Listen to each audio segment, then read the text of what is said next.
So, welcome to Moments of Truth from Madrid. This time we're in the Digital Enterprise Show. But we have a different opportunity.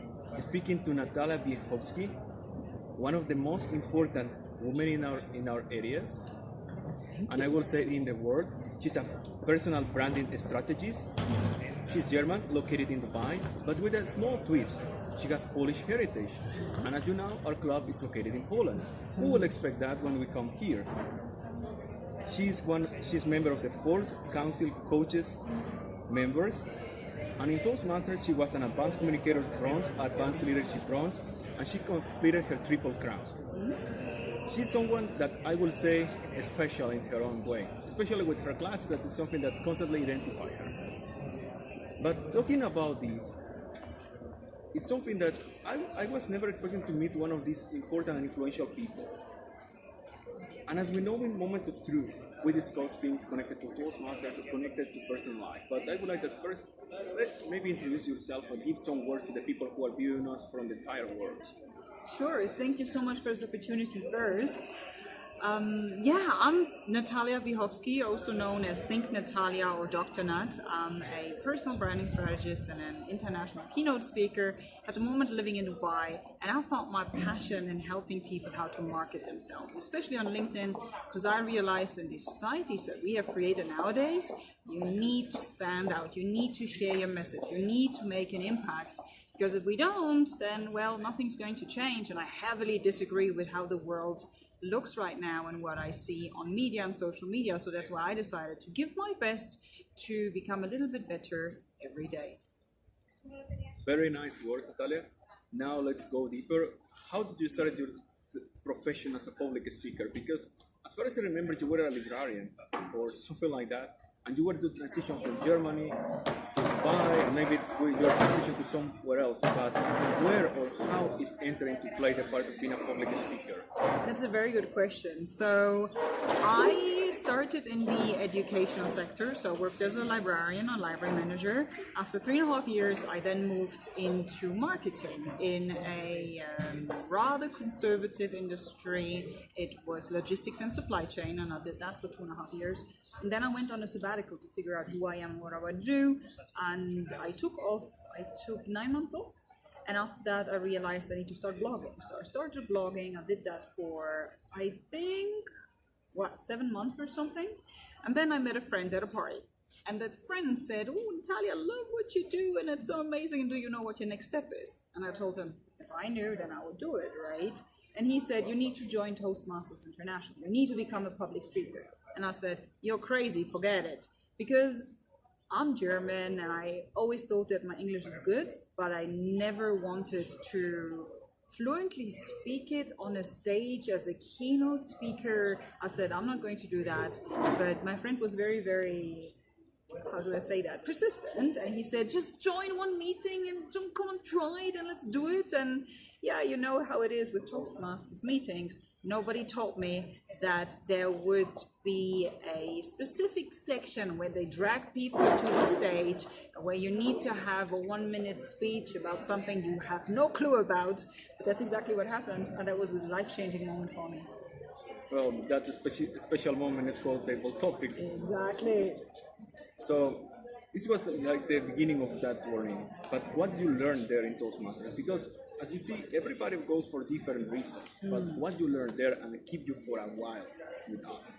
Sure. So for me, when I was in that table topic session, the question or topic that I got was selfies.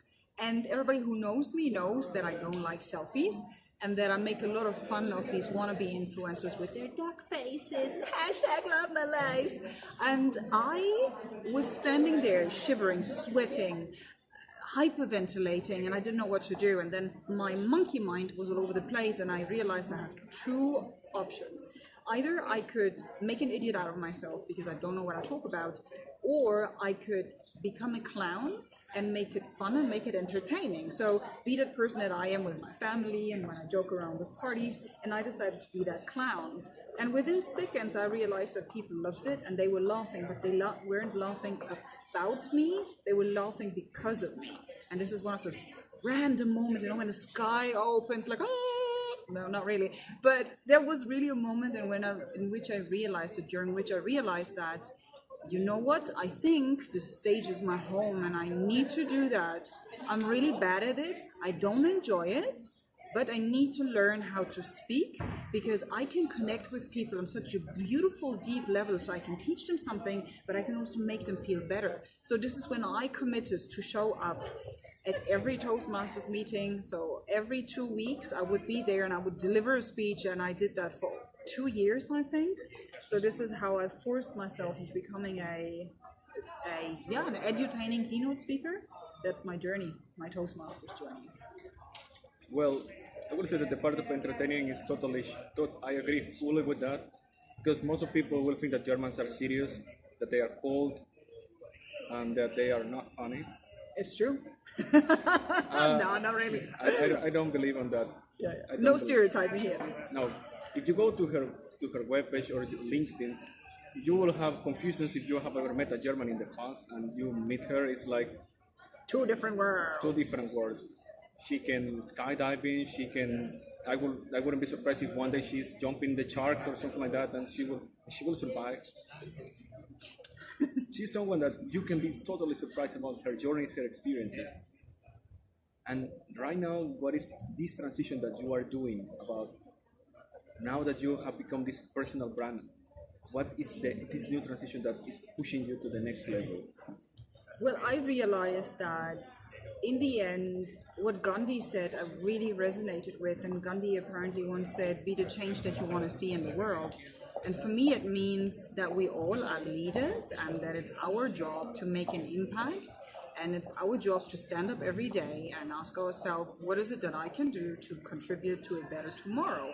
And this is how I see my work and as my job. So I make sure that I help a handful of people who I'm coaching in a group coaching environment, but also on social media and online. So I give my best to share my thoughts, to empower people, to make sure that people grow, that they become better, that they face the challenges.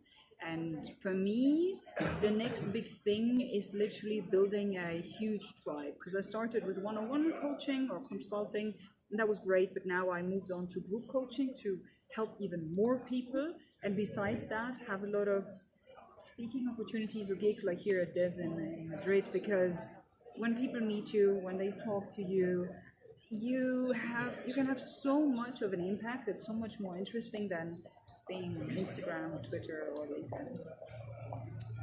That's for sure, for everyone.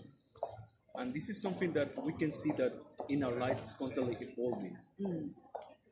But the last question, well, there will be two last questions. The first one is, how Toastmasters influencing your business? I believe that we expect every leader to be able to express his or her thoughts in an eloquent way. You can have the best knowledge on this planet. If you don't know how to communicate it to an audience, nobody will listen to you. So you're wasting your time, your energy, your knowledge, and even your money, all the capital that you've invested in yourself. So Toastmasters helped me leveraging or making the most out of myself, out of my knowledge, out of my art or my work, because it allowed me to structure my thoughts, to express it in a way that an audience understands, to connect with an audience, how to involve them into my world, how to build a connection, etc. So that's definitely what Toastmasters did for me. That is I think that's the key element. Thank you. And the last one is how the people can reach you, and what are your final thoughts to all the people that are watching us here? Sure. So the best way how to connect with me is on LinkedIn. You will find me under @Dr. Natalia Wiechowski. I was hesitating for a second. Or on Instagram. On Instagram, you can see a few more scenes out of my everyday life and my hobbies, and a little bit more about Dubai if you're interested in that. And what was the second part? Final thoughts for our audience. Final thoughts. Okay, final thoughts. It's been a long day. The final thoughts are that you need to become the best version of yourself, and I think that public speaking is a huge aspect of that. I mean, in the US, apparently one of the biggest fears is still public speaking, and that's crazy if you think about what kind of society we live in. There are quite a few studies out there that say that video will be the content that will be demanded on social media. So in the near future, you will also need more video content for your personal brand, for your business. And the best way how to become better in front of the camera is to become great on the stage first. So you need to become a better communicator, and Toastmasters is one of the best ways how to learn that. So make sure that you sign up or you join a Toastmasters club, and that you show up at the meetings, and that you take over or you commit to roles, to speeches, and that you do that every month, because that's the only way how you're going to grow. Just being a member, sign up for the speeches, deliver them, although you're shy, although you're trembling, although you don't like it, that's the only way how you're going to grow. Thank you very much, Natalia, and see you later in another moment of truth.